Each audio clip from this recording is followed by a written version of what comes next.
Okay. Yeah, so we're not going to prepare chapter summaries anymore. I would encourage you to continue writing your quotes, because, raise your hand, did you find that helpful when you write your paper if you had a quote written down? So, ish, or do you feel like you can find it in the book pretty easily? I feel like it would have been helpful if I had the quotes I needed written down. And that is the trick, right? That's why ideally you would have read the book, picked your thesis, and reread the book. That's the ideal. That's not, in general, life isn't going to lend itself to that kind of convenience. So that's why I never worry when you guys have said, oh, I've read that before. I'm like, good. You will be so happy. It will only help you. Oops, that's the wrong one. Okay, so let me hand these back really quick. Have them. Yes, Sterling. Could I grab a Frankenstein book for Porter? He wasn't able to grab one last week, so. Oh yeah, I've got all his materials here. Yeah, if you're gonna see him. Yeah, We kept missing. I kept taking it one place, then he wasn't there, and then he was gonna pick it up. That's all his stuff. Perfect, thank you. And his little stickers are in there too if he needs it. So funny. All right, Cosette. Hazel. Sorry, I should have just had these spread out. You guys could have grabbed them as you walked in. No. Okay, so I've got, you can see that the front sheet is kind of just a feedback sheet in general. We'll talk about that just briefly, and then if you have any questions, you can ask me. Like I said, I'm not grading these papers. This is just like, hey, here's how it went, and here's some things to work on. If I give you things to work on, it's not because you didn't do a great job. It's because the whole goal of this class is to teach you how to get to the next level, whatever that is for you. So, okay. So you can see, find a better one. You can see there's going to be like kind of some feedback on your thesis and your introduction, and then kind of some points about your paragraphs, and then your conclusion, and then a lot of you have a backside too. So on the back there's kind of just some overarching thoughts and things. I did not get a bad paper. I just want to be really clear about that. I did not get a bad paper. You guys did a great job. There's Will. You can hear him coming a mile away. So loud. Okay. So my goal is just to see where you're at and to help you get to whatever the next level might be. Okay. Let me shut this. Ben, we're gonna start. We're starting. Okay. That's my boys are always late. Okay. So let's talk about, I just want to go over a couple things briefly. You're going to be writing your next paper here in just a few weeks. Hopefully that doesn't feel like a lot. This is the one where we kind of have back-to-back papers, and then like I said, your final paper will be way later down the road. Here you go, Dia. Your feedback sheet on the front. And then your final paper will be at the very, very end. This was kind of done with purpose. Like I thought about doing Frankenstein first, or Count of Monte Cristo first, but I thought let's start with a book that you're all pretty familiar with, The Hobbit, and then let's do Frankenstein second, so that while you're it's fresh in your mind, your feedback and everything, you can write another paper to help solidify some of that, and then we'll read the longer book, and you'll have your final paper. I also think spring is really busy, so not having to write a bunch of papers in the middle of May and April is helpful. Anyway, okay. So yeah, you can just read through that, and like I said, everybody got about the same amount of feedback, so don't feel like there's a lot there. I'll probably simplify feedback down the road, but for your first paper, I just wanted to be a little more thorough. We're also going to do some work in class to kind of teaching. It was helpful to read all of your papers because I could see my gaps where I missed maybe teaching things as clearly as I should have. Thesis statement was a big one. What is an introduction was a big one. What should your paragraphs include was a big one. So just while it's fresh in our minds, I'm going to go over a few things, and then we're gonna look at a paper outline more clearly in a couple weeks, okay? So here's some common mistakes that I saw in your papers. Asking a lot of questions in your paper. It's a type of writing style. It's not necessarily a bad type of writing style, but the point of a persuasive essay, which is what this is to say, this is my opinion, and this is why. So you don't need to take this space or the time to be like, why was Bilbo a hobbit? Or why was Thor in this way? You're answering the question. That's your job, okay? Your reader should know this is what so-and-so thinks, and this is why. So a lot of you were asking questions. Paragraphs that don't tie back to the thesis. This might be the biggest one that I saw, meaning you said, here's my introduction, here's what I'm going to write about, and then the paragraphs had little to nothing to do with that, and then in the conclusion you'd swing back to your thesis again. So this is an outline issue, so we can do more outline work on that. But just make sure that your thesis statement should be, this is what my paper's about in one succinct sentence or statement. And then each of your paragraphs is arguing a specific point for your thesis. Does that make sense? So it should all tie back together. So your paragraph should say, I think this, because of this, and paragraph 1 is the first thing you talked about, paragraph 2 is the second thing you talked about, paragraph 3 is the third thing you talked about, so on and so forth. If you have a long paper, you don't want to list 18 things in your, let me give these to you guys. You don't want to list 18 things in your introduction. Your introduction should be short and sweet. So pick the top 3 biggest ones, and then go from there. But if you're writing a 5-paragraph essay, you're only arguing 3 points anyway, so you can hit all 3. Does that make sense? So you don't have to hit everything every time, but I as a reader should read your introduction and know exactly what your argument is and how you're going to argue for it, if that makes sense, okay? Paragraphs that offer more context than argument. So there were a lot of times where there was an entire paragraph that was just kind of setting up the plot. Like, here's what was happening in the story, or a lot of things like that. You do want context. Do include context. Keep it to like a sentence or 2 if you need it, but it shouldn't be your whole paragraph. Does that make sense? So it's not a book report. It's a persuasive essay, which is something else that I should have probably made clear, okay? Not using enough quotes or having too many quotes. So make sure that your quotes are not just there because they can be, but that they're there specifically to argue the point that you are making. You're fine to use more than 1 quote if it contributes to your argument. If you're using 3, 4, 5 quotes for mostly context of storyline, you don't need them. Does that make sense? Popping in and out of the story and your narrative. This was a really common one. So if you did this, don't feel bad. I think like half of you did this. Where you would say something like, in chapter 6, this happens, or then this story happened, see page 33, or something like that.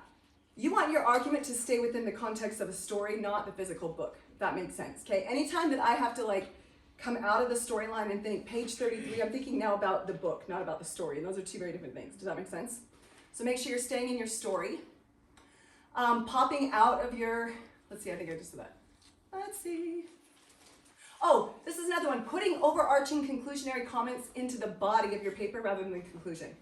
So I talked about how in your conclusion you want to kind of have like a summary or a wrap up. Some of you were kind of jumping ahead to your conclusion in the middle of some of your ideas, if that makes sense. So your paragraph should have kind of an introduction and a conclusion to that one point.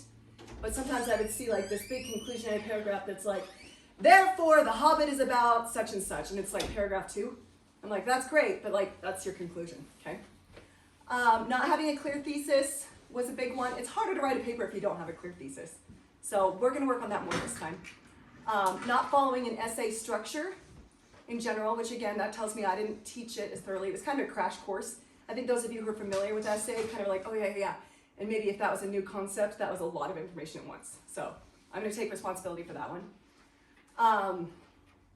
This was a funny one. This actually popped up a lot. Having a title and then a thesis statement that were 2 totally different subjects. Like there's some papers that I picked up and I read the title and I'm like, oh, this is gonna be really interesting. And then I read the introduction, I'm like, that has nothing to do with the title and the whole rest of it, you know what I mean? So make sure, it may be that you like thought of a cool title and then kind of came up with your thesis, or I don't know what in the rough draft process that looked like. But just make sure that your title and your thesis are like this, okay? They should be directly related. And then filler phrases was comma, and then a lot of I think phrases. You don't need to say I think or stuff like that. Just say this is what it is, because we already know that an essay is what you think, if that makes sense, okay? That being said, not a bad paper in the bunch, you guys. They were all really, really good. What I'm most excited about is that you're thinking deeply and you have big ideas about what you've read and you're making connections. That's 90% of the battle. The 10% is let's make sure that we're staying within a structure and then polishing our papers, and that's it. Sometimes, like when you take a writing class in college, sometimes they'll have you do like a rough draft and then a second rough draft. I think if we had done that, you guys would have been good, because the first rough draft was kind of, it was a lot, and then the second rough draft, it was harder to kind of catch that information. So anyway, any questions about that before we move on? Paper in general? You did great. If you have not turned it in, don't be scared to make eye contact with me. You can get it in, it's fine. I will continue to take late papers. It'll be hard to write a paper on The Hobbit if you're like knee deep into Frankenstein thought-wise, so just if you can do it, okay? All right, should we jump into our new book? Yeah. So excited. Did anybody else have whiplash reading this after The Hobbit? Yeah. It wasn't quite the warm, cozy journey with like tea and Gandalf. Very, very, very different book, huh? You could call this a sort of a hero's journey that's a failed hero's journey, okay?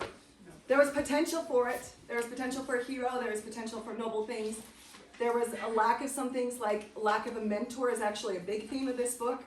Not having clear guidance. Having ambition based on your own personal desires as opposed to the greater good, that kind of a thing. So you could read it in that context, but... I had a question. Yes, ma'am. You said that both of Mary Shelley's parents, all three of them, were atheists, correct? Both of her parents were, I believe. For sure her dad. I don't remember her mom. I know Percy was, and I know that her dad was. Atheist. What? Reading her book, what do you think? I haven't had I've never read anything clearly about that. Well, Reading her book, what's your opinion? Do you think? well, for one, as I was reading it, I think there was definitely she talks about it a lot, about like death and heaven. Yeah. And so I was just curious if that was just her kind of thinking about it. Yeah, I think you're right. My opinion is that she isn't an atheist. Like I said, I've never gotten clear information on that, like as far as like biographical information on that, but I think from her writing, we can clearly see she's at least playing with the idea.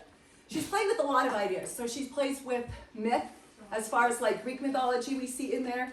She's playing with romantic concepts like nature, the grandeur and stature of nature that can teach us about, power beyond this world. She plays a lot with biblical things such as the fall of Adam, creation. We're going to see in Volume 2, Paradise Lost is a book that's brought up a lot by John Milton. We're actually going to talk specifically about that book next week. So I think she's playing around with a lot of ideas, like it could be this, it could be this, it could be this. What her personal feeling is, I don't know. My own hunch is that there's something there. What I think it is I don't know if she believes in God, but I think she likes the idea of it. Yeah. I Yes. feel like maybe she hates the idea of it. Yeah. It's an interesting question, isn't it? So this book, I think my poor boys, they have to live with me while they're reading this, so I'm talking about it all the way around.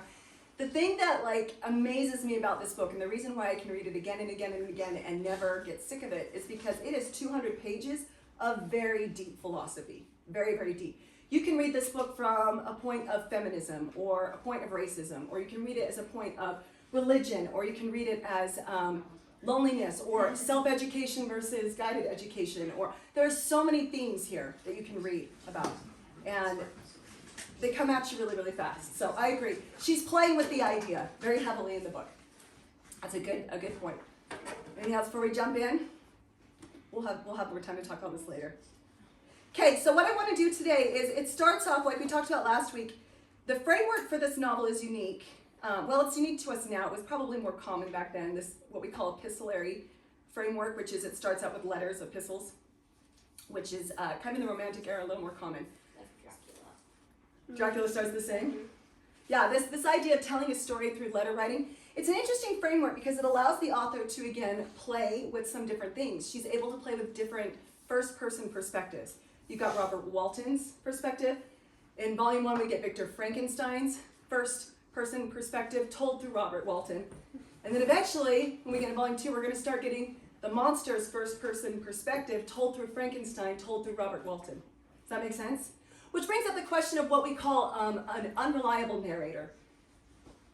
Your own biases, all of us have our own biases, our own beliefs, our own understanding of things, right? And when we tell a story and then our friend tells that story to someone and then on and on and on, it's naturally going to get changed and shaped just by how someone had processed it, what they heard you say versus what they heard in their head while you were saying. Someday you all might take a communications class, and it's absolutely fascinating about how quickly communication breaks down as you go through more and more layers. I think Mary Shelley's used that as kind of on purpose in here because it allows us to kind of go, who do we trust and who do we believe? Who's the good guy, who's the bad guy? All those kinds of questions.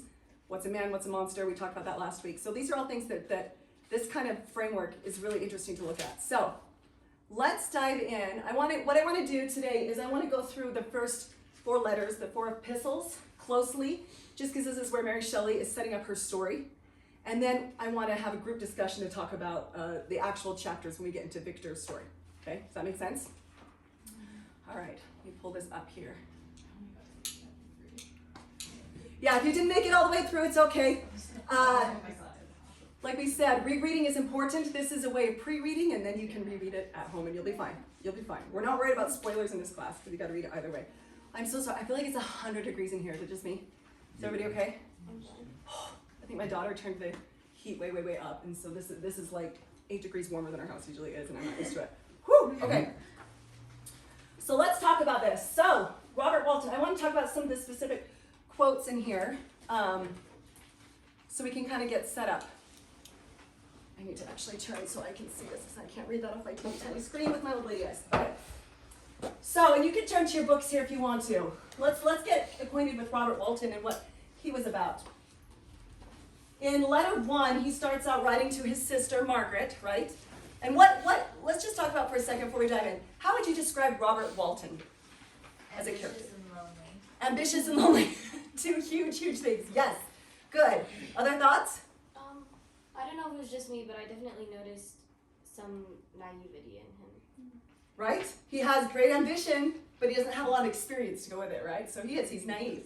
I think it's cool that he's compassionate and he has sympathy towards Victor, which when I see Victor's story through his eyes, I thought it was super cool. Like, I have a whole different perspective now on Victor Frankenstein through the sympathy that Walton has on him. Yes. He's not this crazy mad scientist. He's this heart-troubling man who has regrets and wants us to learn from his experiences. Good. Why do you think she set it up that way? Why is that important for us to not see Victor Frankenstein as like one caricature or one archetype? Any ideas? Yeah. I feel like you could very well see him as kind of the villain in a sense. Yeah. Technically, that's more the monster that he creates it, right? So I feel like she's trying to give us an understanding for Victor and help us to get behind his character a little bit more. Good. Good.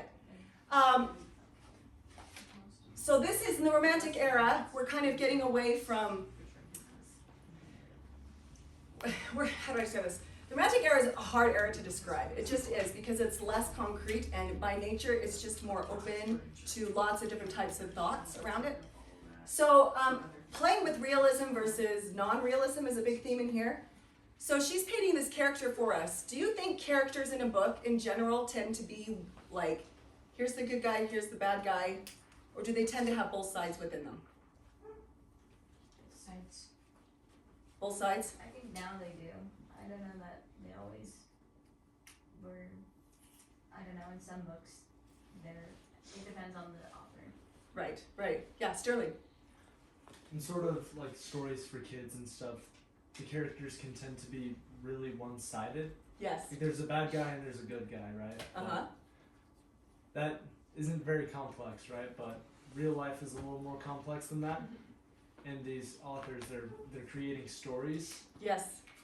and there's not really a bad guy or a good guy. I mean, or it's very loose, right? Yeah, yeah. Right. Because it comes down to perspective, right? I love that you bring up fairy tales, because in fairy tales, good is good, evil is evil, right? And good always triumphs over evil. Real world, it might be more complicated than that, right? So we get this duality of character. Yes, Cosette. I think it depends on if the author is trying to write a story about people or a story about ideas. Uh-huh. Because in Tolkien, Smaug, I felt like Smaug was kind of a representation of greed. Yes. And if you think about greed, it's not a person. It doesn't have, like, positive moments where it breaks character, you know? Yeah. Like, the good things you see and the bad things you see in Smaug are going to be the same that you see in Greed, because that's what he is. But I feel like in Frankenstein, she's not writing Victor as a symbol of an idea. She's trying to write him as a real person. As a real, perfect. You nailed it on the head. So he's not meant to be an archetype, essentially, right? He's intended to be a relatable person and maybe a little bit of us. which is a big shift from Tolkien. We had some of that. I mean, you have Thorin. He's got his good side and his bad side, and even Bilbo at times, you know. But like in this book, we are really diving away from archetypes in general, not completely. I would say that particularly the women in the novel continue to be archetypes. But the men have this kind of duality, which that's a whole different conversation that we might get into down the road. Speaking of a book of feminism. Okay, so let's talk about Robert Walton a little bit. From letter 1, I shall satiate my ardent curiosity with the sight of a part of the world never before visited, and may tread a land never before imprinted by the foot of man. Robert Walton is not a random character. He is written with intention, and he is written to reflect Victor Frankenstein, okay? He comes Victor comes to him, and he tells him right away, let me warn you about my experiences, and kind of provide some experience, like, I can't remember if it's Lydia or Eleanor, someone said, oh, you said naive. Let me provide some experience about where you're headed and give you some perspective, okay? So he's talking first about that he has this ardent curiosity. He wants to go where man has never gone before, right? To boldly go where man has never gone before. You think about that in relation with Victor's story, okay? And then later on the same page, this expedition has been the favorite dream of my early years. I have read with ardor the accounts of the various voyages which have been made. My education was neglected, yet I was passionately fond of reading. These volumes were my study day and night. Now that you're further in the book, do you see a reflection here of Victor? How so? Victor doesn't sleep either. That's true? Yeah, Sterling. Victor, there was a lot of books that he would study, even though his professors told him that they were not good books, don't study them, but Repeatedly, yeah. he would read those books anyway and passionately learn about those ones as opposed to doing what his mentors have told him what to do. Exactly. So when you're first reading this story about Robert Walton, again, this is the power of rereading. We're reading this thinking, okay, this is Robert Walton. When you come back and read these quotes, now that you understand who Victor is a little bit better, you start seeing more of the symbolism between these two characters, right?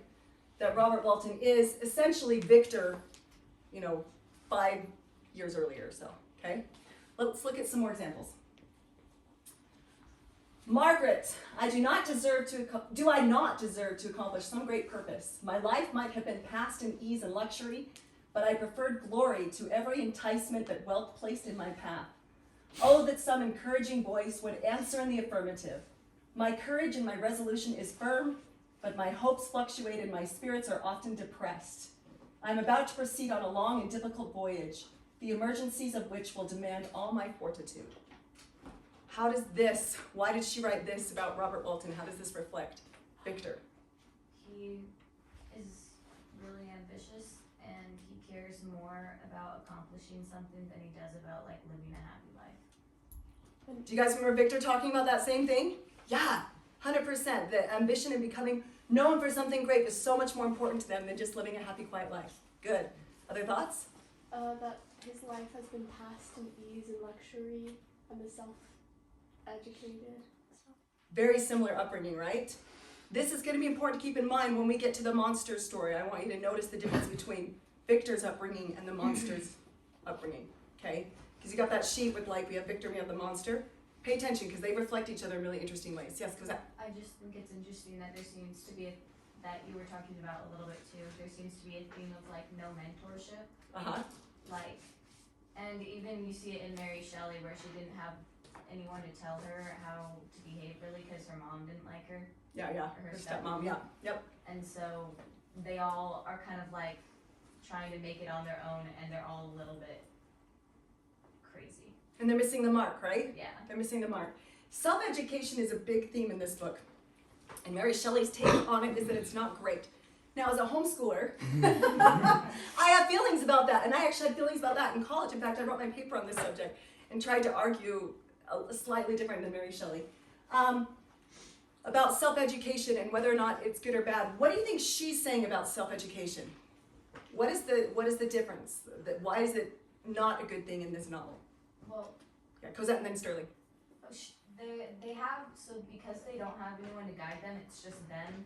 They're kind of just guided by their fantasies. It's kind of unrealistic, so they go really hard and really deep into things without anyone telling them or showing them that's not good. you shouldn't go there. Good. Yes. Sterling. I was gonna say something like a lack of discipline from mentors. Good. Yeah. Because even when, yeah, I don't want to take too much time, but yes, we're going to come back to that. Yeah. During one part of Victor Frankenstein, he was like reading all these books, like, and his dad was like, "Don't read those; they're not the best books." And so they don't take guidance when it's offered. And if like you're gonna self-educate, you need to take guidance where it's offered because people older than you know more about than you, and if they're gonna offer guidance, you should take it. Yeah. And there's the next paragraph of that section frustrates me every time I read it. We're going to talk about that when we get there, because Frankenstein has some Victor has some interesting personality quirks. Let's go on here. Oh, was there another? Oh, yes, another comment? Just like what Sterling was saying, I think she grew up in a very disciplined home, and so when she sees kind of a lack of it, she's not in the most approval of that. And then also, I think in this case, all of her homeschooled children in the book kind of breed into madness. So are we safe? This is a really fascinating book to read from the point of education, being in your position, which is that you are homeschoolers. Now, I will ask, you're in a class like this, okay, this would be an example of self-education, hopefully, in that you are reading and engaging and interested in it, because Charlotte Mason says the only form of education is true education is self-education, meaning I can talk at you all day long. If you don't go home and read the book or write or do anything, you might get something, but you're not going to get as much, right? So we have to take ownership for education. But guidance is important, right? If your parents just handed you, like, here's all the books, learn whatever you want, and then left you alone for 18 years, you might learn some stuff. You might pick up a book and then from science 50 years ago, and then your parents are like, oh yeah, no, that's totally outdated. We have a book on our shelf that was written, I don't know, a long time ago, about maybe 100-ish years ago, and it had some science things in there, and one of the things they were talking about was earthquakes. And they said, scientists are still trying to identify what causes earthquakes, but right now they're thinking it's the water under the surface is causing this. And I was like, oh. So I had to stop and explain to my kids, okay, we know more now. So you can see how not having any kind of guidance or mentorship, especially if you're left to just old books, it's important to have information. I think the same is true that if you're only reading modern books, you lose context. We need those older books to provide mentorship of a historical view overall, right? For two in the now, our perspective is also off. If that makes sense. Okay. Page 19, this is letter 2 now. I have no friend. I desire the company of a man who could sympathize with me, whose eyes would reply to mine. He's so lonely. So lonely, right? Would you describe Victor as a lonely character? I think he is, but I don't think he knows. I mean, he has his friend Henry who like takes care of him, right? He does, right? What happens when Henry's not in his life? I feel like his loneliness is self-inflicted. Like It is. He's he's very, very much isolates himself, right? I thought it was really interesting, that they said whose eyes would reply to mine. Like, because I don't know if the monster's dead eyes kind of would. Like, just thinking about it, I don't know if it counts. We need to examine that specific paragraph when he looks in his eyes there. Whose eyes would reply to mine. He's on ship. He's not alone on this ship. This is the interesting thing about this character. He's not alone. So what does he mean? I have no friend. Yeah. Probably somebody that doesn't really match up to him intellectually. I think you're right. I think that's spot on. Like he wants to have a smart conversation about philosophy and all this really deep educated stuff, and he's stuck on a boat with a bunch of cursing sailors. Yeah. I think you're right. We have an intellectual that's, on with a bunch of cursing It's sailors. kind of like Jack London's Seawolf. How like that one author gets stranded on the boat, and the captain almost kind of plays with him mentally. It's really funny, and I saw a lot of similarities to this to Seawolf. Except the captain in this, Robert, doesn't really symbolize Satan. Yeah, we're not heading on the same path, huh? But you're right. There's this isolation. If you're on a boat in the middle of the ocean, that's a great way to represent isolation, like in a physical form, right? It's representing an intellectual issue in this way, because he can't go down the street and go talk to, the professor or anything like that. go on. It is still a greater evil to me that I am self-educated. So here we come back to education. For the first 14 years of my life, I ran wild on a common and read nothing but our Uncle Thomas's books of voyage. Okay. So how does he feel about his education? He thinks he's smart because in the part before that he was like no, none of the people like are on the same level as me, and before that he was talking about it too, and I think he doesn't like that at one point he wasn't smart, and I think that's what this paragraph is. That's interesting. So he has a little bit of pride about it, a little bit of like, I should have been even more educated and I should have been more smart. Good. Other thoughts about that paragraph in context of Victor? I kind of saw it more as like he feels like he's not enough. Like almost he is wishing that he was smarter. Like yeah, just to be different than Eleanor. Yeah. I kind of see him and Victor both as they're like, I need to do something with my life. I'm stressed because they are like, I only have so much time here, you know? Yeah. And then they're like, I wasted my childhood and now I'm stuck here and I could have been accomplishing things right now had I not wasted it all. I think you're both right, and I think it's part of it's the two sides of the same coin. It's the having great ambitions, and then if you're not able to achieve that ambitions, where are you placing blame? A little bit of that. Obviously, a lot of pride here involved, and we have these characters that want to do things, and if they can't do things, they want a reason why. Yeah. He kind of talks about, again, in like the section before that, he says, I'm too ardent in education. That's like passionate, like it's lame, like, and like he's like, it's a greater evil that I'm self-educated because like I feel that sometimes like being like passionate in something and like education, you're just like I mean most of us homeschoolers are passionate about education. So your so moms, it's harder I'll tell you. because you want to like grab every single inch of education possible. So I can feel that for him. Like he wants to grab every single inch of education, but like it feels like he's limited to just the books that he had. Yeah. So it's sort of a desperation around that, huh? Like a frenetic chaos around it. Good. And then finally, letter 2. I'm going to unexplored regions to the land of mist and snow, but I shall kill no albatross. Therefore, do not be alarmed for my safety, or if I should come back to you as worn and woeful as the ancient mariner. Did anybody catch that when it came by? Okay. I said I definitely did. It wasn't exactly subtle. She calls it out pretty like, this by so-and-so, written year. No, not quite that far, but close. Yeah, go ahead. When I first saw the albatross, I was really like, oh wait, was that the bird that was like ripping up Perseus? But then I realized that was the eagle. Yeah. But then I'm pretty sure it's either the Odyssey or a different book. Where, like they shoot an albatross, like before everything bad starts to happen and they like go downhill. Yes. And I thought it was interesting because then pretty soon after this they find the guy on they find Frankenstein. Yeah. So maybe just as symbolizing that it's the start of like the misfortune. Yeah, it could be. So she brought up how the albatross has been represented in other books, and you're spot on. This comes out of mythology. That Coleridge, this is not an original Coleridge idea, the one who wrote the Ancient Mariner, the Rime of the Ancient Mariner. But it is considered by sailors, an albatross is considered a form of good luck. When you see an albatross, that's a sign of good luck. And this dates way, way, way back into mythology, okay? So to kill an albatross is to kill a sign that is supposed to be of good things, right? And we're going to talk more about albatross symbolism. So let's dive into the Rime of the Ancient Mariner. We're going to take a pause now. Like I said, this is Samuel Coleridge. This is the poem that she stayed up late and hid behind the couch to listen to him recite it in her own home. So this would have been the poem that stayed with her. Moral, don't shoot albatrosses or bad things will happen. Eleanor's spot on. So she's going to refer to this poem a few times throughout her book.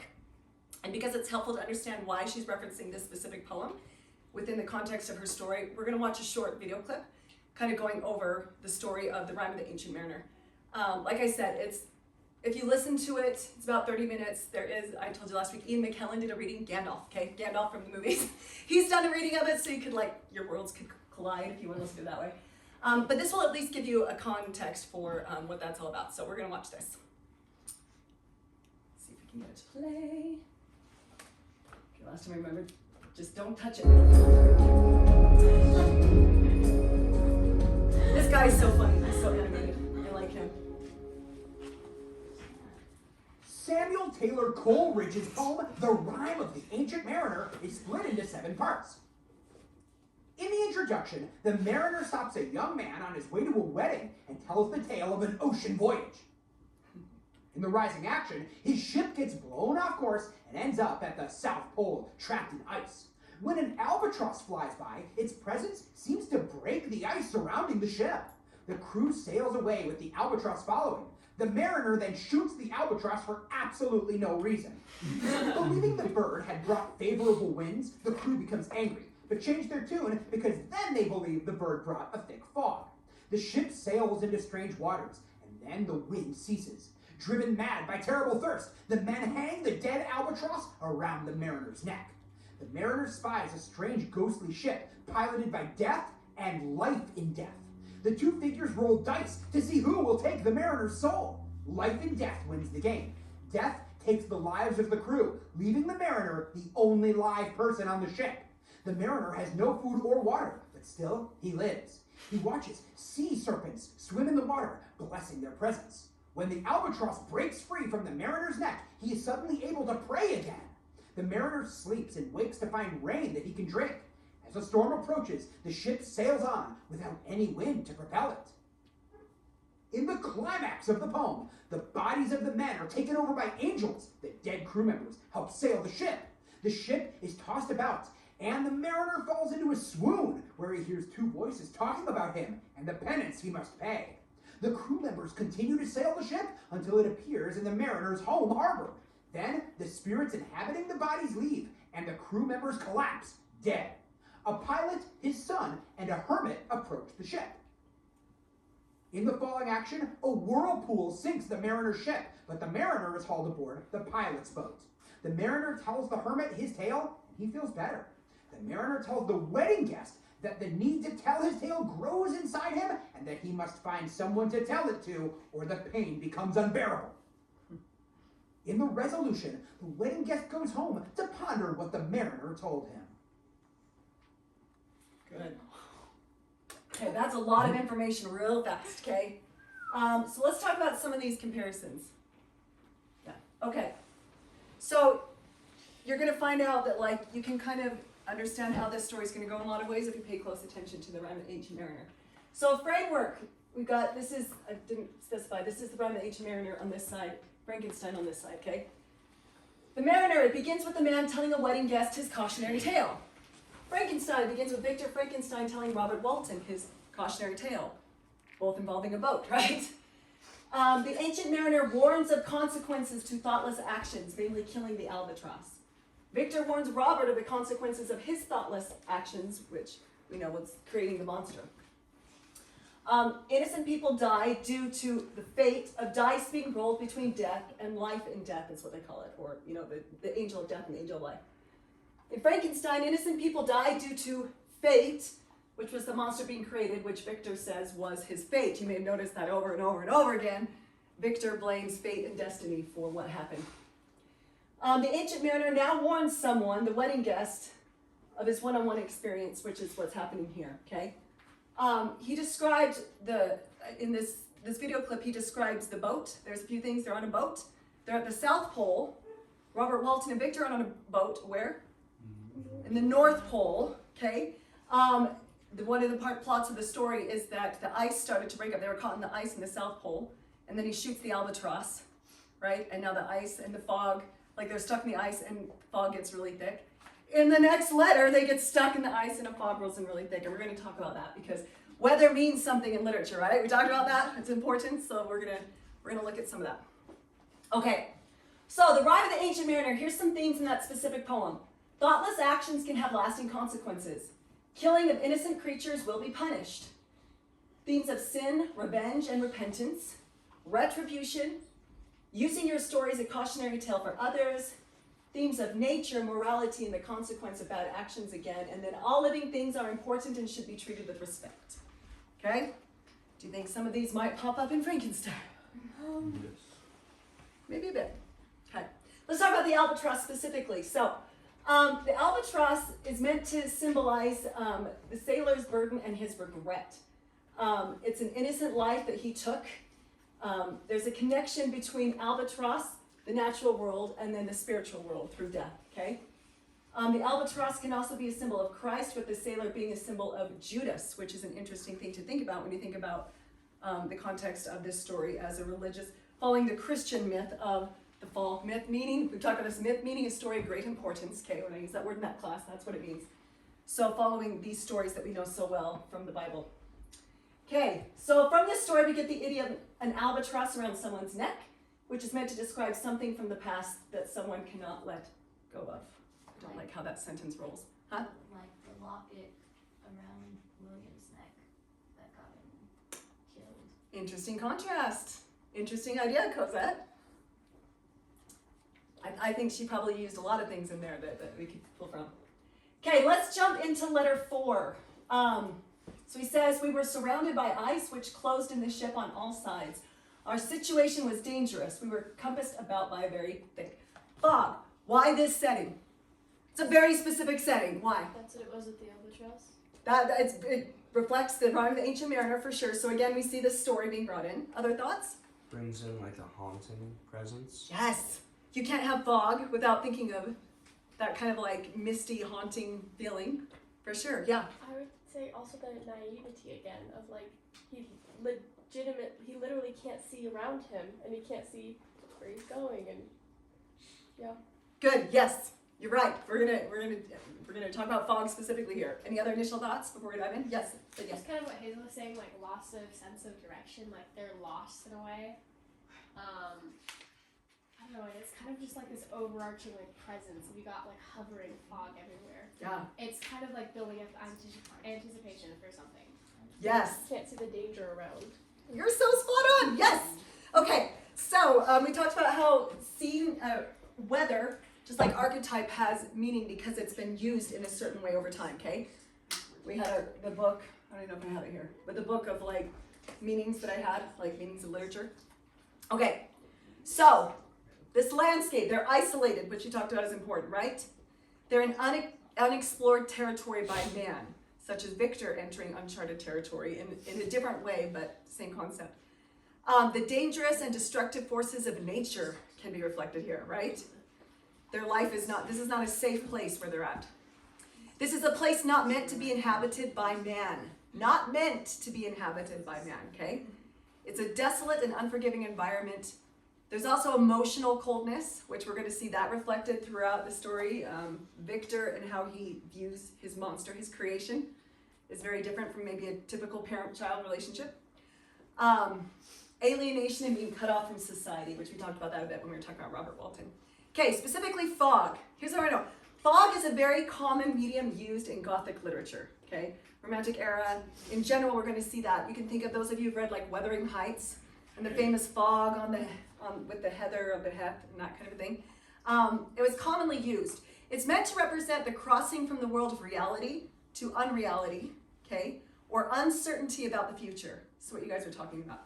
So he's about to cross in from this world of reality, which is he's a sailor on a ship riding his sister. And he's about to have what would be a very unreal experience, which is seeing this monster and then Frankenstein coming on board and telling him his story, which is beyond our normal real world, right? Fog can also evoke feelings of mystery, like Preston said, fear and danger. It can also represent metaphorical blindness, preventing clarity and knowledge. So you guys were spot on. Look at what good thinkers you are about this. Okay. Final, I think this is the last one, on letter 4. I was easily led by the sympathy which Victor evinced to use the language of my heart, to give utterance to the burning ardor of my soul, and to say with all the fervor that warmed me how gladly I would sacrifice my fortune, my existence, my every hope to the furtherance of my enterprise. One man's life or death were but a small price to pay for the acquirement of the knowledge which I sought for, the dominion I should acquire, and transmit over the elemental foes of our race. This is a big statement by Robert Walton speaking, right? We see this kind of this sense of one man's life or death were but a small price to pay, kind of disregard for life, right? Or at least a lack of respect for life, okay? He says this to Victor. How does Victor react? Oh. He's like, oh. No, stop. We're gonna go right into it. As I spoke, a dark gloom spread over my listener's countenance. At first I perceived that he tried to suppress his emotion. He placed his hands before his eyes, and my voice quivered and failed me as I beheld tears trickle fast from between his fingers. A groan burst from his heaving breast. I paused. At length he spoke in broken accents. Unhappy man, do you share my madness? Have you drunk also of the intoxicating draught? Hear me. Let me reveal my tale, and you will dash the cup from your lips. This is an awesome setup for this story. Like, when you read this, were you just so ready to hear what Victor had to say? She nailed it, right? She nailed it. When people say, why does she start with this epistolary framework? The first time you're reading it, you might not catch it all. We don't understand that Robert Walton is a reflection. But my goodness, when we get to here, and we see this reflection of the rhyme of the Ancient Mariner, too. He's talking to the wedding guest, and he's saying, hear my story, be warned. Don't make the same mistakes I made, right? Okay. And then finally, Victor tells him, I once had a friend. You have hope in the world before you and have no cause for despair. But I have lost everything and cannot begin life anew. You seek for knowledge and wisdom as I once did, and I ardently hope that the gratification of your wishes may not be a serpent to sting you, as mine has been. Huh? You like that? Good, we're going to talk about it. My fate is nearly fulfilled. Nothing can alter my destiny. Cosette, why did you mark that? It seemed like what did I write it? It referenced Adam and Eve, and it also seemed to reference, the cover. Oh, the cover, the story on the cover. Right, which wasn't part of her original, but you're right, which is, I think they chose that cover because of this. This theme of the serpent and the sting and the fall and the Adam and Eve and all that is going to come back again and again. Even in the rhyme of the Ancient Mariner, if you remember, there were serpents in the water. As everyone died, it was just him and these serpents for a while, okay, in his isolation. Did I see a hand over here? No? Okay. Sorry. Yeah, please. I think a lot of this book is talking about knowledge and wisdom and how she perceives knowledge and wisdom. Uh-huh. And I think she's talking about sometimes how knowledge and wisdom can be a bad thing. And I think, because it says you seek for knowledge and wisdom, and that, as I would state in earlier, he was like, have you drunk from, like, the intoxicating cup? Yeah. And I think, yeah, she's talking about, like, want for knowledge and wisdom. It's like with Adam and Eve, how they gave up the garden for the knowledge of good and evil, Yeah. and then they have to live life, and she seems to be taking that as, yeah, I Good. see a reference. There's a reference there, right? Do you think she's critiquing that fall of Adam and Eve is a bad thing? She could be. A lot of Christian theology believes that it was a bad thing, right? Does this? So we're gonna jump ahead just a little bit in thought. Victor Frankenstein goes and he achieves this thing, and essentially he plays God, right? He acts as God and makes a creation, which is his monster. And later you'll see it, but there's an amazing speech from the monster when he talks about being Victor Frankenstein's Adam, okay?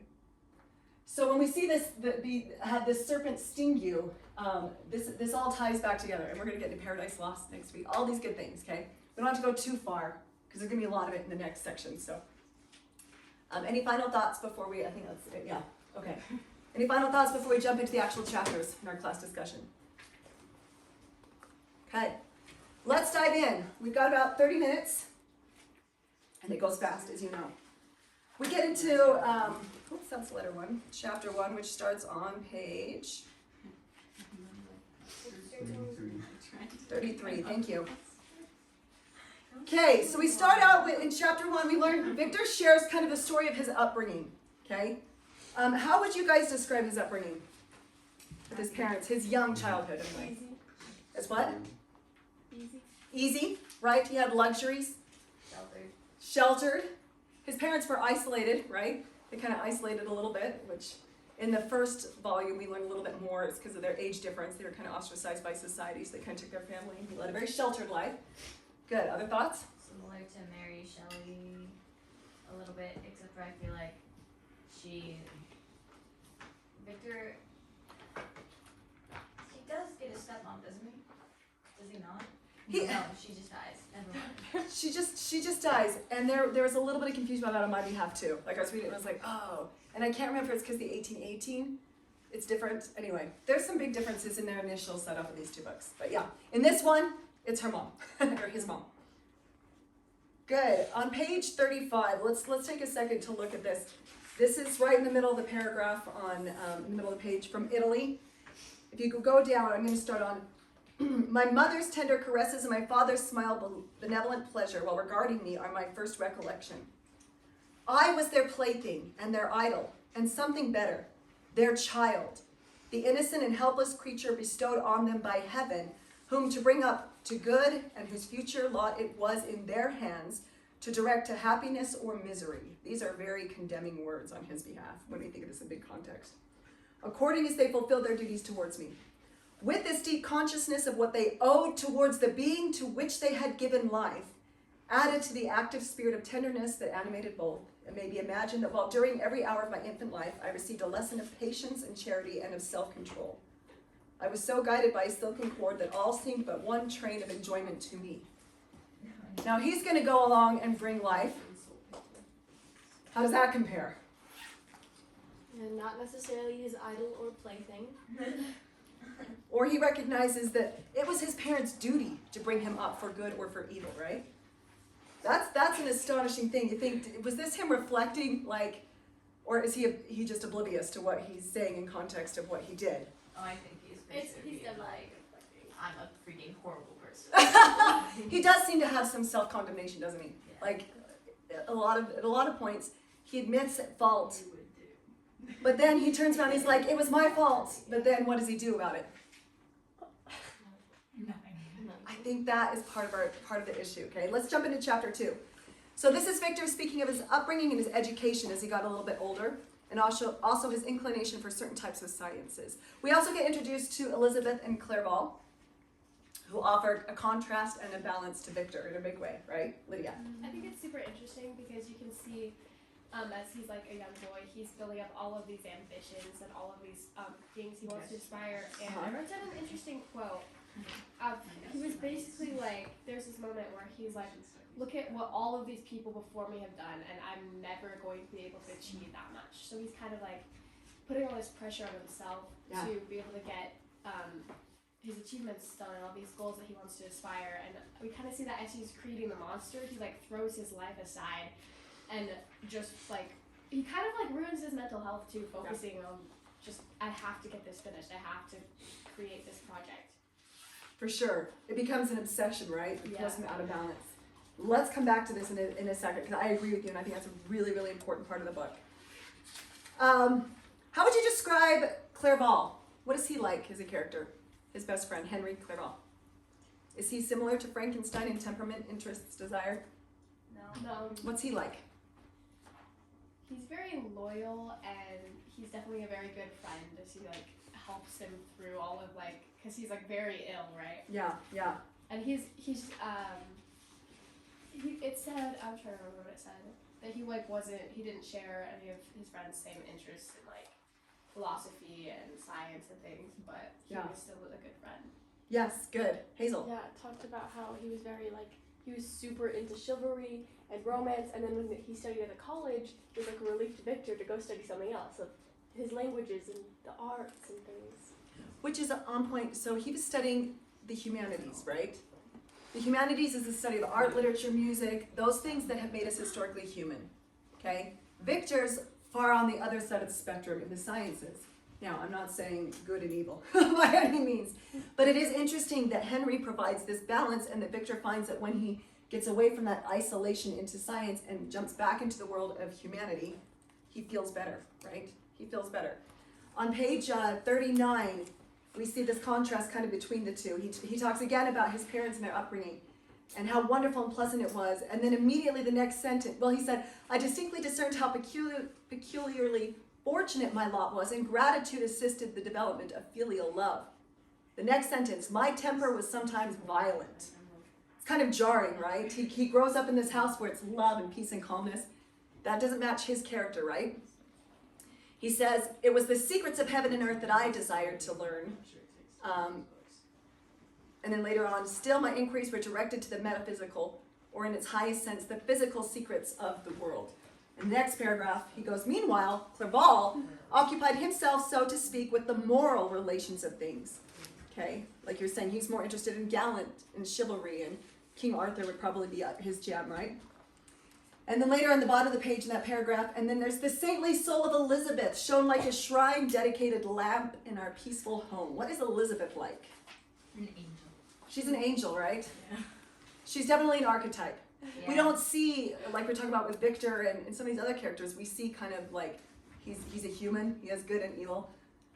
Elizabeth she's an archetype of the innocence. Remember I talked about the different types of archetypes? The innocent, all that represents goodness and purity. Yes? I don't like her as a character, like when they're crying in the cell and all those Yeah. things. I really like her, but I hate how he talks about her. Even in the beginning, when they first met her, it's like, there's all the ugly, colored people, and the beautiful golden rose.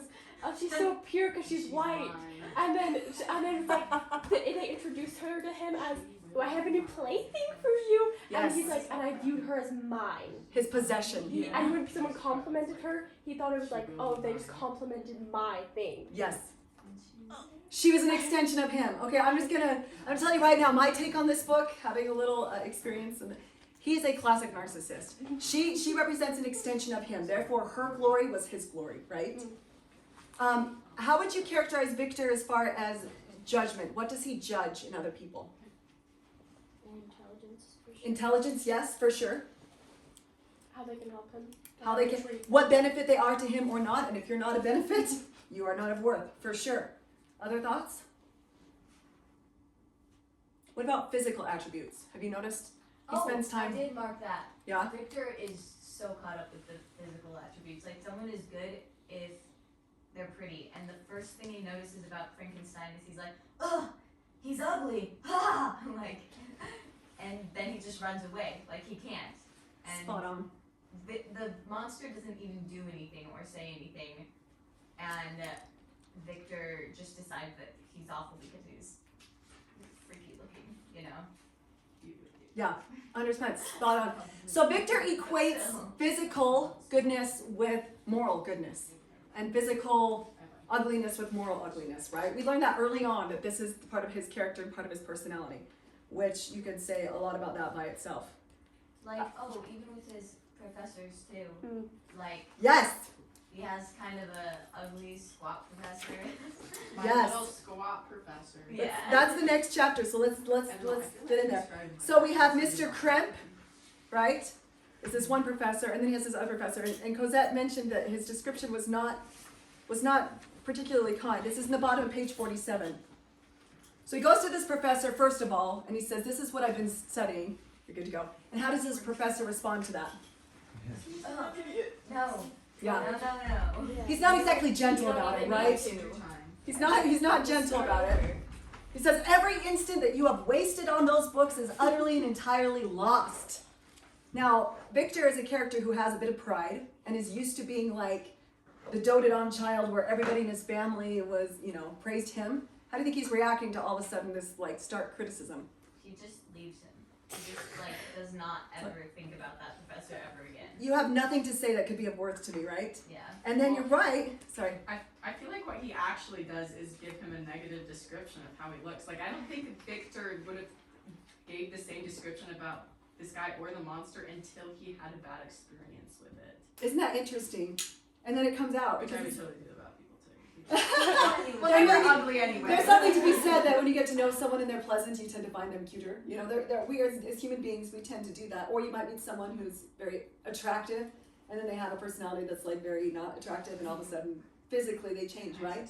So there is a human side of us that does that, but I think you're right, Laura. He says, "I return not at all the more inclined to recur to these studies in any shape. M. Kremp was a little squat man with a gruff voice. Was a little squat man with a gruff voice and a repulsive countenance. The teacher, therefore, did not prepossess me in favor of his pursuits.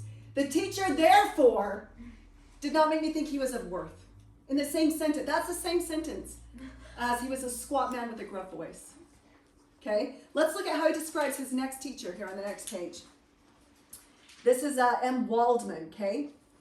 here he says he entered in and found him similar. He wasn't tall, man of 50 years of age, but with an aspect expressive of the greatest benevolence.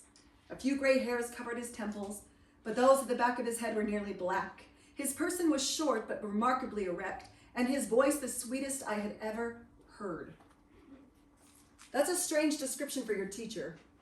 I know my own voice, so I know you're not going home saying, Holly's voice is the sweetest I've ever heard, because I've got a degenerative, gravelly voice, and that's fine. What does that mean? His voice was the sweetest I've ever heard. Was it actually the timbre of his voice he's paying attention to, or what is it that he likes about this teacher? What What are you saying? What he's saying. This teacher, I like what he's saying. Therefore, Another old school. I judge it as a beauty and worth. Right? It's absolutely fascinating, okay? Now, this teacher also learns about what he's been studying, and what's this teacher's reaction? He's more calm. He's like, oh, you know, like, context. Kind of like what you were saying with old books. He was like, Yeah. It gives context, you know, like. We wouldn't be here without if we weren't Yeah. there at some point, but now we want to be here, right? Yeah. So it's a little bit more gentle also, and he didn't criticize Victor personally, Yeah. right? I think that's an important attribute there. He goes on to say here about this inclination. Where is it? Maybe it's not there. Anyway, he goes on to say that the fate of this moment of meeting this teacher, maybe it's on the previous page. Oh, there it is. Chance is on page 47. Chance, or rather the evil influence, the angel of destruction, which asserted omnipotent sway over me from the moment I turned my reluctant steps from my father's door, led me first to M. Frank, okay, and then he went on to meet this guy. Okay.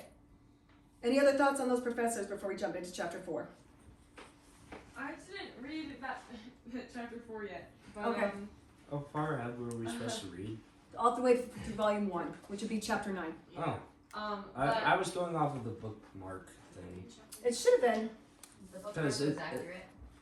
Oh, chapters 7 and 8. Sorry, chapter 8. Okay, I was Are we like, that not far read already? 9 Yep. in the So we're reading this whole book in 3 weeks. 30 minutes. So volume 1 this week, volume 2 next week, volume 3 the week after that. Which is good because this book's meant to be read fast. This is not a book you want to like strew out over a long period of time. Yes. This Yeah. is literally one conversation. I only read the letters. Okay, so you're like, what's happening? That's okay, don't sweat it. I just. This is pre-reading so that when you read it, you'll have more context and you'll get more out of it, honestly. Got it. Yeah, so don't worry if you haven't read. Like I said, we don't believe in spoilers in this class because we need to read it multiple times. So whether it's pre-learning and then reading or reading and then post-learning. Okay. Okay, chapter 4, we start to get into it a little bit more. Victor discovers the secret to animating life and sets out to create a human being. Yes. That was when we were talking about Robert. One of I just thought that was interesting. Uh-huh. Is he's like, hey, I learned the secret to life. I see your expression. I'm not telling you what I know. And then he continues. Yeah, It's like yeah. that, like this young man who's like him. And then also, Victor's refusal to say, he's like, I've gathered materials, blah, blah, blah, blah, blah. His refusal to say, hey, I'm mutilating corpses. Hey, I'm robbing graveyards. I'm stealing from butchers. I'm doing all these things. He won't say it. We won't say it, right? He considers it, so this is a good, this is where we come back to what Lydia was saying about he's isolating himself and he's getting weird, right? In his isolation, he's getting weird. He's losing his humanity even more. So he talks about darkness had no effect upon my fancy. This is the bottom of page 52. And a churchyard was to me merely the receptacle of bodies deprived of life, which, from being the seat of beauty and strength, had become food for the worm. Just check in. How's his humanity doing at this point? Not great, right? Not great. This probably should have been his first gauge of, I might not be in a good place for a few reasons, right? But he's so driven by this desire to create this thing that he loses himself. And then there's a quote where he's like, a new species would bless me as its creator and source. Many happy and excellent natures would owe their being to me. And I was like, at that point, it's gone. It's gone, right? He's not thinking of himself as a human anymore. He's thinking of himself as a god. That's exactly it. And the very next sentence goes out, no father could claim the gratitude of his child so completely as I should deserve theirs. And anywhere in there, is there any of his own responsibility and duty to this creation? How is that different from what we read earlier where he was talking about his parents and his upbringing? Different. It's a little different, right? A little different, and it shows his character.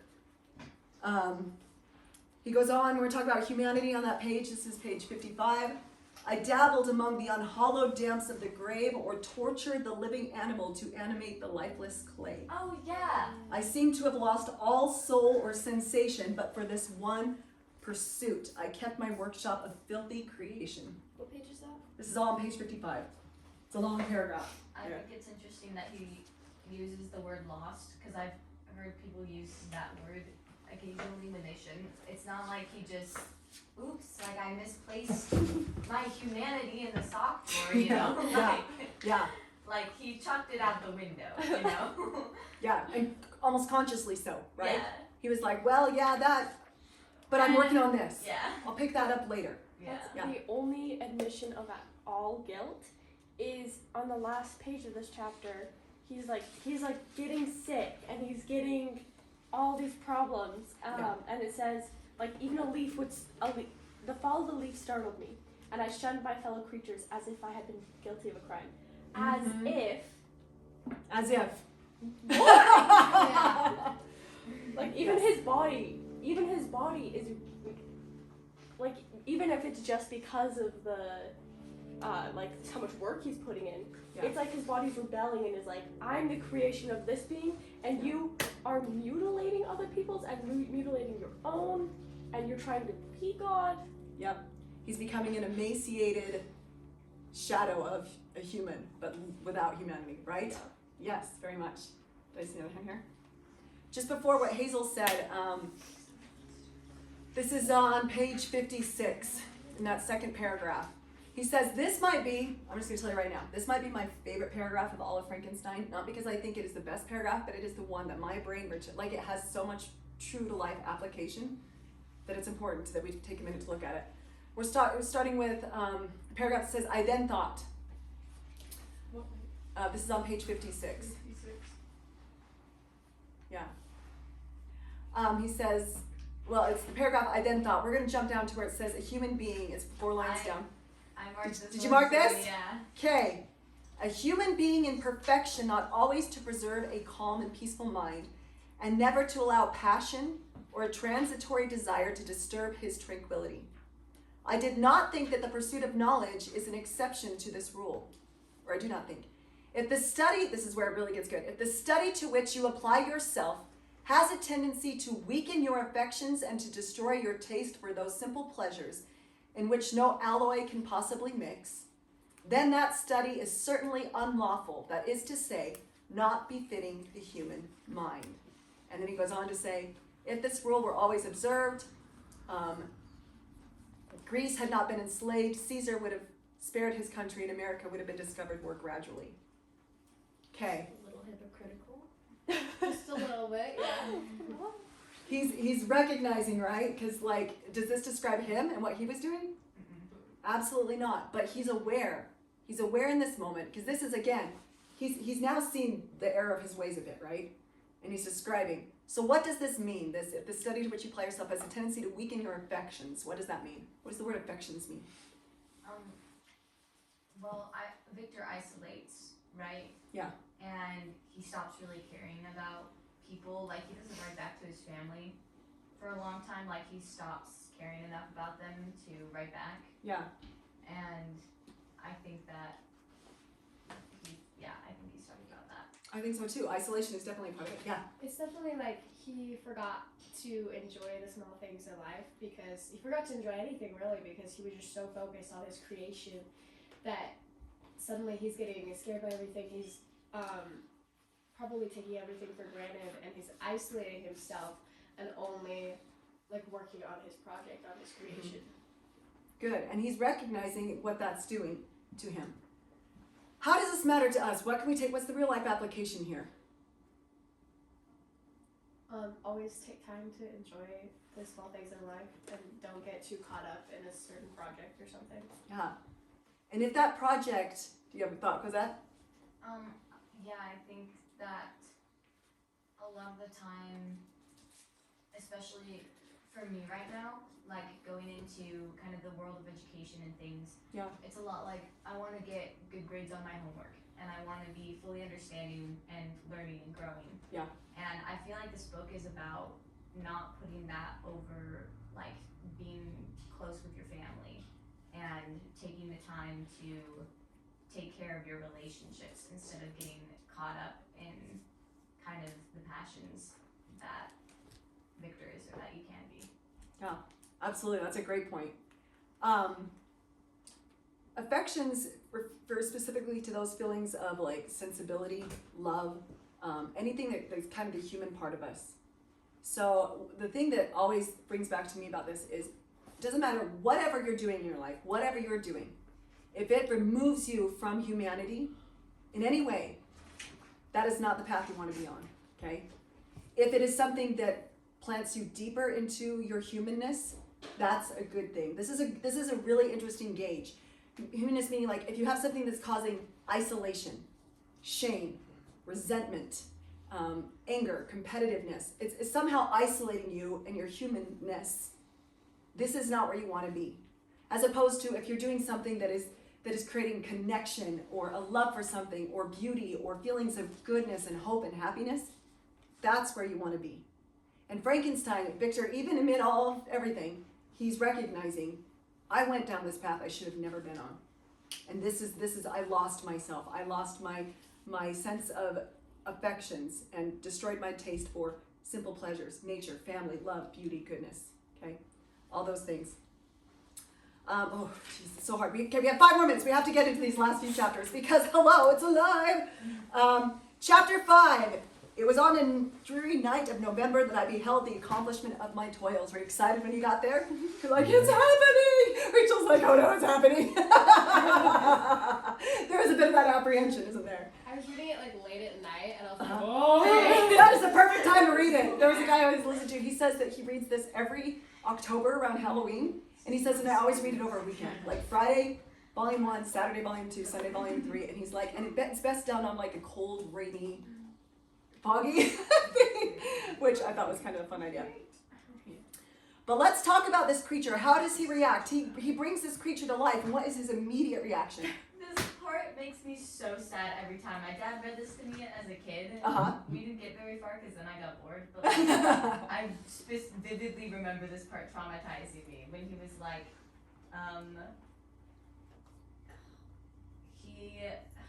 he like smiles at him. Yes. He looks at him and he smiles at him and tries to say something, and Victor is like, ah, and it just makes me so sad. It's not the way for a creator to create his creation or right, treat his creation. especially because I don't know, it just Frankenstein's like a baby, you know, like he doesn't know anything, and I just think about babies smiling and I get so sad. It is devastatingly tragic, right? And to the monster, we'll get a little bit more of his perspective about what happened there. He says, It's so sad. how can I describe my emotions at this catastrophe or delineate the wretch? This is how he's referring to his now creature, the wretch, whom with such infinite pains and care I had endeavored to form. His limbs were in proportion, and I had selected such features as beautiful, great heavens! His yellow skin scarcely covered the work of muscles and arteries beneath. His hair was of a lustrous black and flowing. His teeth were pearly white, but these luxuriances, man, these words are hard, only formed a more horrid contrast with his watery eyes that seemed almost of the same color as the dun white sockets in which they were set, his shriveled complexion and straight black lips. It's like until this creature comes to life, he can't see it. And then it comes, and all of a sudden he's like, whoa, what did I just do? This part reminded me, just like vaguely, of Mary Shelley's upbringing. She had all of these like parts of her beautified, but then she runs away with Percy, and then there's like all this death behind her. Yeah. And I think she kind of thinks of herself as the monster at this part. That's a very interesting perspective. There are some people who read this as a criticism of Percy Shelley, and perhaps his taking advantage of, like, it could be a critique of her now that she's gotten older. Percy has died. She might be like, that was kind of messed up. I was a young 16-year-old girl. many of you are older than 16, like perhaps he took advantage of me in that situation, and it created death and destruction behind. I also saw some of Mary Shelley in it, but I kind of saw it as her regrets with all of her children that died. Yes. Is kind of how I read that. Sheila, if you guys recall, in fact, she had just lost her first baby at this point, and she was plagued by nightmares where she kept having a dream that she was holding her baby, and that they put it next to the fire and the baby came back to life, but it wasn't dead, it was just cold. Oh yeah. And that, we kind of see that, definitely, that haunting, just absolutely teared her apart emotionally at this point. Did her baby die or did she have a miscarriage? It was born, it was either a stillbirth or died shortly after birth. I'm not sure which one. She went full term and then the baby did not survive. So Cosette mentioned this part. I beheld the wretch, the miserable monster whom I had created. He held up the curtain of it. So first of all, he runs out of the room, which is like, what are you doing? Just runs out of the room, goes and hides in his bed like a child. If I put this, monster can't find me. Yeah. He held up the curtain of the bed, and his eyes, if eyes they may be called, were fixed upon me. His jaws opened, and he muttered some inarticulate sounds, while a grin wrinkled his cheeks. He's showing, the best he can, a sign of like warmth and affection, right? A smile, like Cosette said. He might have spoken, but I did not hear. One hand was stretched out, seeming to detain me, but I escaped. Again, the words, the terminology that he's using to explain this moment, right? How do you think a monster was feeling in this moment? Yeah. Which, volume 2, we get to hear his perspective. Yes?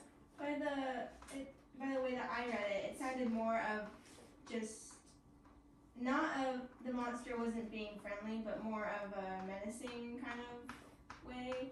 I was Like, terrified. It is terrifying, right? You just brought this thing to life, and while, your own feelings about what's happening, you're in danger. You're in danger. You've crossed into the threshold of where man was never meant to go, and now you are in danger, regardless of what this monster is. And I've read this book before, and I shockingly do not like Victor. Wait, what? And rereading this part, it just makes me so sad, because he is he sees this as a demon and this horrible creation, and he made it to be beautiful, and the moment it's alive, he's like, it's so ugly, I hate it, it's so ugly. You made it! You made it. And then just, the way I perceive the creature's smile is like an infant. He has this fully articulate body, and if a baby had a full body, I think it would accidentally kill you. He's definitely strong enough. Yeah, and it just smiles at him, and obviously from his view, it's horrifying. Yeah. Anyway, I don't even know what this point is. How do you think Victor would have responded if it had what he created was beautiful, physically beautiful? Do you think his response would have been the same? So positive. It would be so positive. It seems to be a big judgment for how he decides what's good and what's not. Yeah.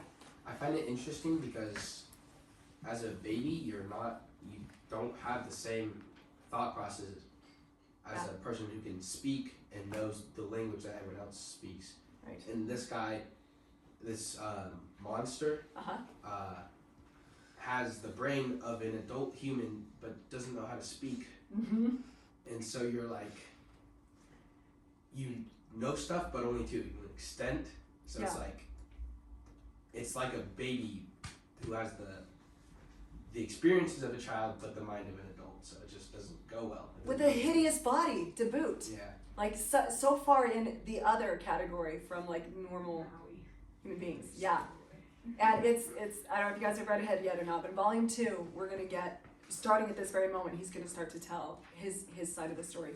We are out of time, but I just want to breeze quickly over the rest of the story. We see those patterns of innocent people, just like in the ancient rhyme, the Ancient Mariner. Innocent people are killed, right, because of Victor. And does he step in and try to stop it? No. Why? Why doesn't he try to stop it? Because he'll look like he's crazy. Heaven forbid. Because he's not already crazy. Yeah.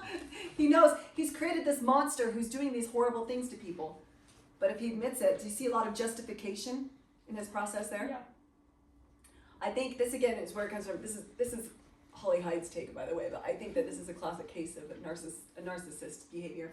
In general, he talks about when we were talking earlier about his father, when he warned him, don't read these books, they're not worthwhile. And the next paragraph, he's like, well, if he had told me why, if he'd only made it more clear, I wouldn't have listened. He said, don't read these books. I don't know how much more clear it could have been.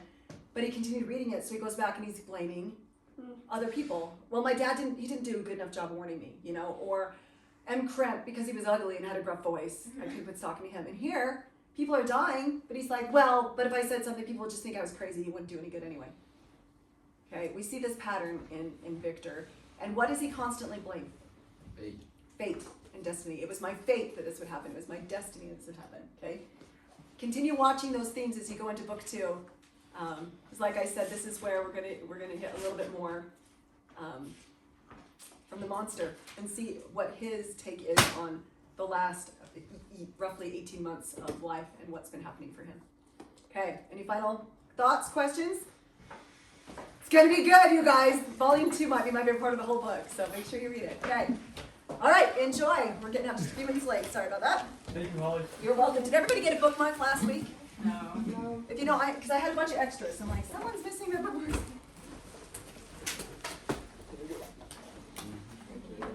Sorry. Just kidding. Laura needs a bookmark. Anybody else need a bookmark?